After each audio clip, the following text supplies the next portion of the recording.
partnership deals. Yes. So if you guys have been following us, if you haven't been following us, we currently own $6 million in real estate. We just added another property to our portfolio a couple weeks ago, and we've done this over the course of the past 3 years. Everything up to this point has been local, right? It's been in our backyard. And we've done this in the beginning. We started by funding it ourselves, the whole thing. And then we started getting into partnerships the last couple of years. And then the last deal we did, we actually didn't use any of our own money. We used a partner, and we used lenders, a debt partner, and we used line of credit, right? And so it was a really cool experience to buy a property without any of our own money. And the property's cash flow is going to pay the traditional lender off. It's going to pay our equity partner, and it's also going to pay our debt partner and a line of credit.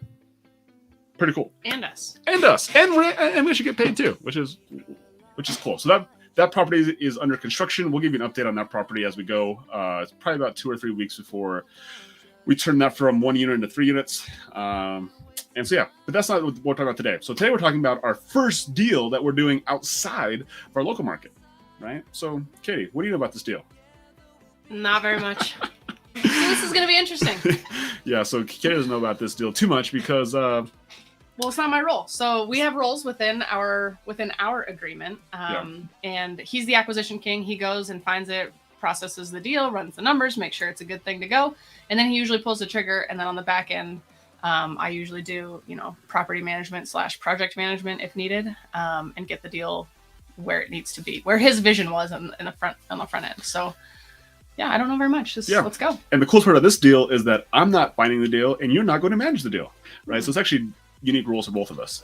And so let me explain a little bit how I found this deal. And so my job now is to network, right? Is to go find awesome people who are also in real estate, who are looking to partner up, looking to squat up and do lots more deals together. Because what is our goal? Is our goal just to do 1 or 2 deals a year? No. What is our goal? I mean, at least I would say once a month. I mean, that would be fun if we could do at least once a month. That would be ideal.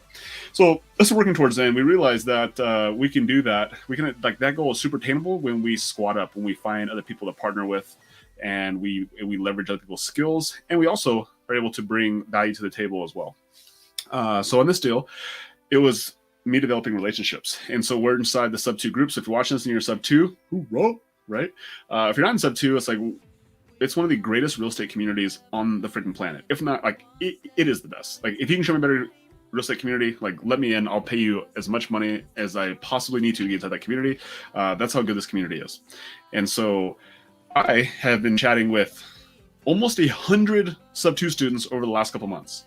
And so the student I found, actually, I talked to before that. He was one of the very first students I talked to because he was in Montana. So he's in a town called Billings, which is about 2 hours away from us.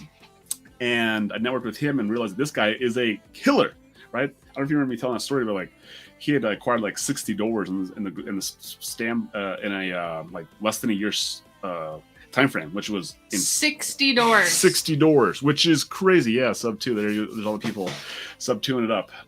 And I was like, okay, this is somebody who, like, obviously provides a lot of value, and I need to, like, learn about him and get to know him more. And so definitely have stayed in contact with him via texting. And then we were in Billings, what was that, like a couple months ago. Our daughter had a swim meet, and so I took the opportunity to reach out to him, text him, and connect with him. And I spent like a morning with him. Full transparency, I missed the start of our daughter's swim meet because I was like, he was like, well, we were just going around looking at all his properties, and we were connecting and honestly just learning about him and his story. And he's got an amazing story, by the way. He actually wrote a book. And so, like, no joke, like, as soon as you told me that, I found the book, I purchased it, I read it, and I was able to, like, connect with him even more. And I just developed a relationship. And man, this deal came, and then I just kept checking in with him. So we were like, he took me to one of his properties that I thought I was gonna buy from him, and he ended up finding a different buyer, which was great. I just stayed in contact with him and said, hey, what else do you have? Like, I want to do a deal with him. I made it clear that I wanted to work with him. I wanted to do a deal with him in some sort of a fashion. And then this deal came up, and I was like, oh, and I just, like, saw the opportunity. I was like, I told him how we could provide value to him, what we could do. And I gave him a couple options, and he's like, okay. And he just said yes, right? Because I just kept on showing up. I kept on knocking at the door, kept on being consistent and persistent. And boom, it opened up the door to somebody who, literally had just did 60 doors last year, and we're able to start to add value to that type of person. And so that was my role in actually getting the deal. So guess what? I didn't do a single cold call. I didn't do a single mailer. I didn't talk to a seller. I didn't do any of that stuff, right? He did all that stuff. And once he got the deal locked up, then it just became, well, what sort of value can we provide? And so do you even know what value that we're providing in this situation? I think you do, actually. I do know. Yeah. We are finding the financing. Yep. This plant is attacking me. Nicole, do you see this? Freaking plant. We're providing financing and private money. Funding. Money. Yep. Cash money. Yeah. So the way that this deal is working is that we're able to get the funding, and based on our experience, and we're also using his experience as well, we're able to get really good terms and rates. We're able to get 90% of the purchase price, which is awesome. So that means in this situation specifically, this property costs $100,000. We're able to get $90,000 of a loan, and then we just got to bring $10,000 to the table to cover that gap. Also, we're guaranteeing the loan as well, so we're putting our personal name on it to get those terms. And then as far as the rehab goes, Keto is going to be the project manager. He's the one who is got the scope of work. He's got the scope of work. He's got the estimate, all that stuff, and we basically give that to the lenders, and they will cover 100% of our construction cost. Wait a second. So the purchase price is $100,000. Yes. And we're going to get a loan for $90,000. Correct. So the cash that needs to come from somewhere is $10,000. Yes. And then we provide the same lender with this scope of work. Yes. And the scope of work is how much? It turned out to be about $87,000 with a 10% overage, which was about $100,000. So let's just say $100,000. Yeah, it's easy. So math. Rehab of $100,000, and they're gonna give us $100,000 for the entire rehab. $100,000. Yes. Wow. Yeah, that's pretty good, right? And then as far as interest rates go, can you take a guess? I don't think you know this at all. Can you guess what that's? What do you think a fair interest rate is for all that? 5%. 8. Yeah. 8. So 8%. So again, keeping in mind that it's short term. It's short term and it's higher risk, right? So that's kind of what the deal looks like from that standpoint. And so $10,000, it's not the total out of pocket, right? Because there's other costs that go into the equation. We have points, so that lender is requiring points up front, which is about $3,000 to $4,000 of just points up front. And then of course we're going to have carrying costs of this property throughout the 8% is going to probably take us about 6 months, is the guesstimate to do that. So altogether, we're anticipating somewhere around $30,000 in total upfront costs and holding costs. So the lender that's providing the rehab of $100,000, 100% of the rehab costs, they do not cover the cost to carry as well, correct? No. Okay. No. So we've got about 6 months of rehab. We actually had to make that payment. Okay. Yeah, we actually had to make the payment. The payment's I think $500 or $600. But yes, we have to personally make that payment. Yep. So basically, with all that being said, we're estimating about $25,000 to $30,000 is what we actually need to come up with to basically cover that gap. Cool. Right. And so in our situation, we are deciding that we're going to cover that, right? We can cover that. However, we also wanted to give someone out there that if they wanted to play this game and wanted to get into the game of real estate from a lending standpoint and seeing kind of how the process worked, we were offering somebody out there, if they want to participate in this deal as a lender. Okay, so they're able to bring $25,000, $30,000. We'll know once we get to the closing table exactly how much we're going to need. But yeah, so basically the terms we're looking for is $30,000, let's say on the top end, a 10% interest rate and 6-month term, which means that it's all interest only, which means that over the course of 6 months, you basically paid about $1,500 on top of your original $30,000 you put in, and you get to learn about the game of real estate. And again, you get to ask us questions, and you get to earn some money along the process. So anyway, that's an offer that we wanted to extend to anybody who wanted to get in the game of real estate, wanted to learn in a short period of time. Again, we actually like our plan is to fund it ourselves. But however, if somebody wants to play and they want to earn a little bit of money, by all means, our goal is to help people get in the game of real estate. And I think lending is the simplest, easiest way to get into the game, understand how it works. So that way you feel more comfortable to take down a deal yourself. Cool. Okay. Wait, let me make sure I got this straight. Okay.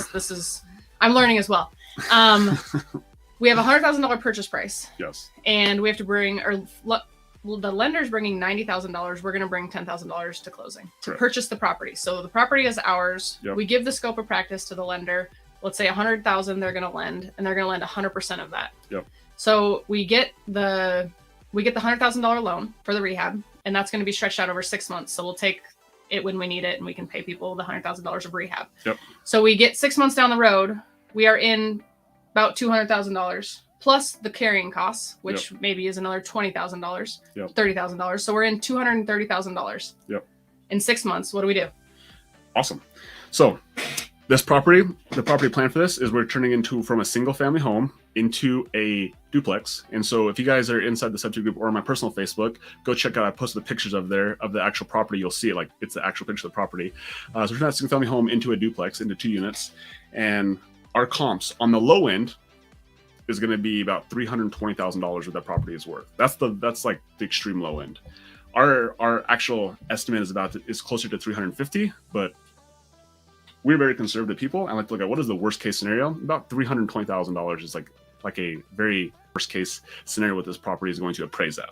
So we are all in at $230,000 with a renovated duplex. Yes. Ready to hit the market, ready to rent, ready to be appraised. Yep. And it appraises at $320,000. Yep. And that's so $90,000 difference. I think it's 100, but isn't it? Oh, 230, did you 230. say? Yeah. 230 to 320 is 90. Math. Checking his math. Math is fun.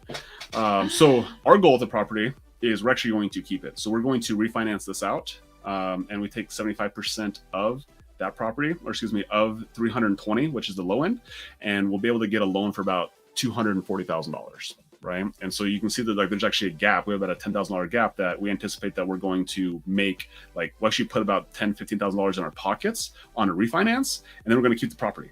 Right. And at that time, at the refinance that's when we actually pay back our first position lender. So we'll pay back the $90,000 loan. We'll pay back the $100,000 construction loan. We'll pay back either us in our money of $25,000 to $30,000, or the lender, whoever's in that situation. Like that'll get paid back, and all in, we're anticipating there'll still be about $10,000 to $15,000 left over, which we'll actually put into ours and our partners' pockets after that, and we'll be able to keep the property. Okay, so let me get this straight. That's a pretty good deal, isn't it? We're gonna get into this deal with zero money and basically 3 different partners, and in 6 months we're gonna put $10,000 to $15,000 in our pocket. Yeah. Well, eventually it'll be zero money. So the goal, the goal is to get all of our money out. Again, like it doesn't always necessarily work out that way. This one has enough legs that it'll most likely be able to get into that. But all the deals aren't that way. But this one is. All right. For sure. Will you let me walk through this one more time? Yeah. Just so I make sure I understand it. $100,000 purchase price. Yep. $90,000 loan.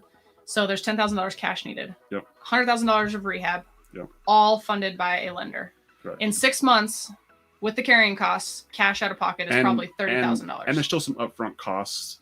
Points, that. Yeah. Closing so costs as well. 6 months down the road, total cost out of pocket, cash needed is about $30,000. Correct. So with loans and with $200,000 or $190,000 of loans and $30,000 of cash, we are at $220,000. Correct. Yep.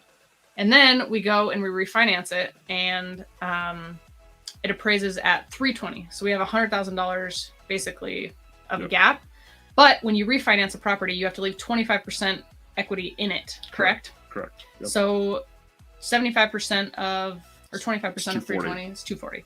So we can get a loan for $240,000. Yep. All cash in right now is $220,000. Yep. So that's a $20,000 cash out. And then I always anticipate there might be some $5,000 to $10,000 of just overage or costs that we don't anticipate. So that's why I said about 10 to 15 of what will be left over that'll actually go in our pocket. Plus, we'll get to keep the property, which is the most important piece, right? So once we keep the property, are you interested to see what we're going to do when we keep the property? Yeah, well, we already changed it from a 1 cash cow to a 2 cash cow. So let's see it. So this is going to turn again from a single family into a duplex, or to 2 units, and each side will rent for conservatively about $1,300. Okay, and so that makes it $2,600 in revenue every single month. Okay. So $240,000.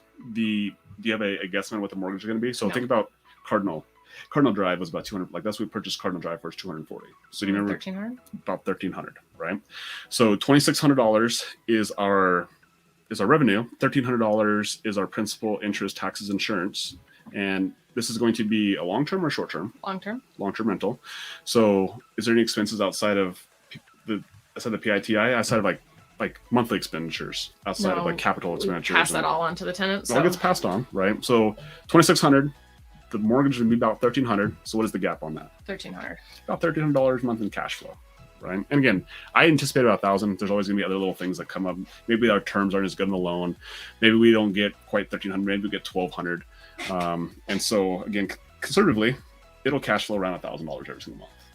And at that point, in 6 months, 4 to 6 months. Actually, again, like the time frame is set to be a little bit narrower than 6 months, but I'm just saying 6 months. 6 months. We're gonna have majority, if not all, of our capital out of the deal, and we're gonna be left with a property that cash flows about $1,000 a month. You like that deal? Yeah. How do we do that again?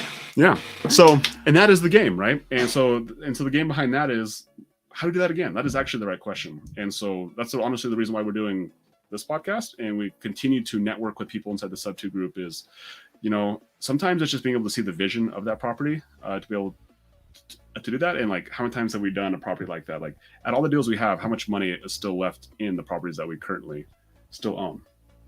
How much of our cash? Yeah. Oh, not very much. Yeah. Some deals don't have any cash left, right? Yeah. And so, like, we've done this a time or two to start to see exactly what can be done. And like, when you do it a number of times, you look for those opportunities in the deals. And